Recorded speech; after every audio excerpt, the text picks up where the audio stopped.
What's going on, folks? Sending love to all of you out there on the interwebs. And that is the topic of the day. We're going to talk about a crazy little thing called love. So if you don't value love, this video is not for you. I'm not here to convince anybody.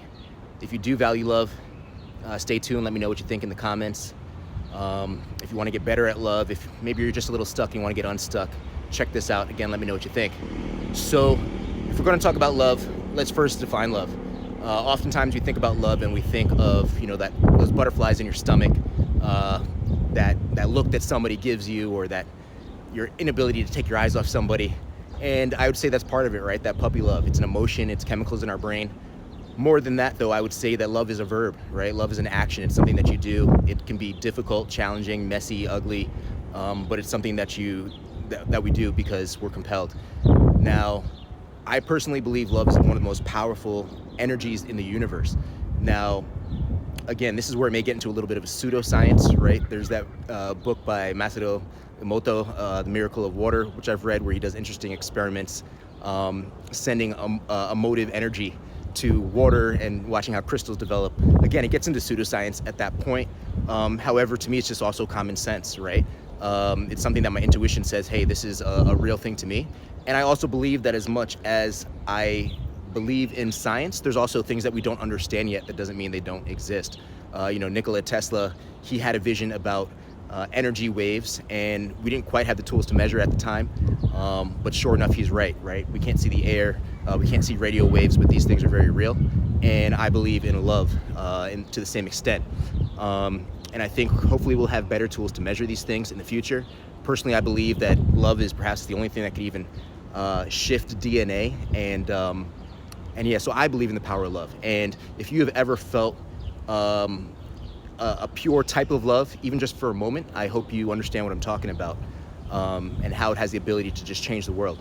So with that said, again, that's my basic definition. And what I want to talk about now is basically that your love for one is your love for all.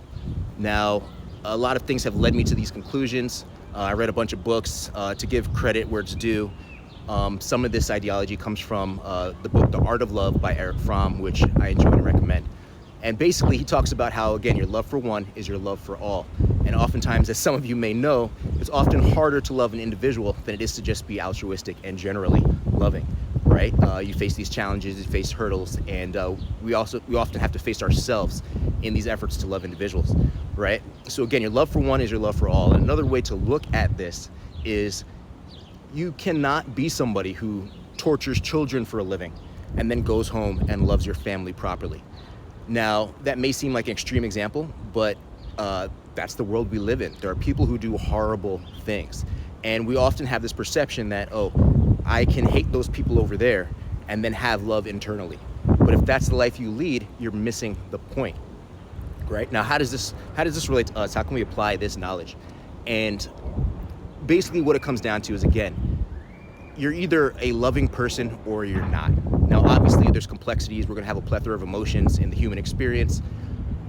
But I value love, and therefore I make a choice to be a loving individual.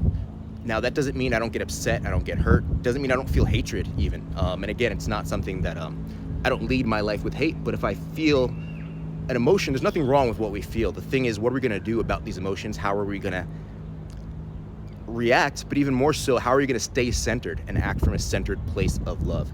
All right, so what this means for me is, personally, I have made a choice to be a loving person. Right, this doesn't mean I don't have a bad day. It doesn't mean sometimes I don't need a snack, to get a little uncranky, or I don't need a nap. But ultimately, I am committed to a choice. All right, so what this means is somebody may step on my toes, and my mind may say, oh, wow, that hurts, right? And I may even want to inflict that hurt on another, right? Maybe I want them to feel my pain so they know, hey, how could you do this to me? But coming from a centered place of loving, when at these crossroads, when at these forks in the road, I ask myself, how can I address this lovingly, right? Out of all the possibilities in the universe, how can I apply some love to this situation and create the outcome in the world that I want?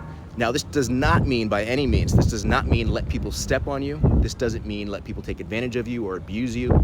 What this means is I'm gonna make a loving choice. Often what this means is to let people be, leave people alone, right? And with that said, the choice that I'm often left with in my efforts to be loving is a choice to just reflect internally and say, you know, again, how can I be loving? Generally, it means just staying focused and staying the course, working on my goals, working on creating the world that I want, and not letting myself get distracted. So again, I encourage you to make the choice to be loving. It's okay if, again, it's not all hugs and kumbaya, but I encourage you, if you at all value being a loving person, make the commitment to yourself and say, you know what, I'm gonna be a loving person. In the face of all this madness and all this adversity, I'm gonna lead with love and let that guide you. Peace.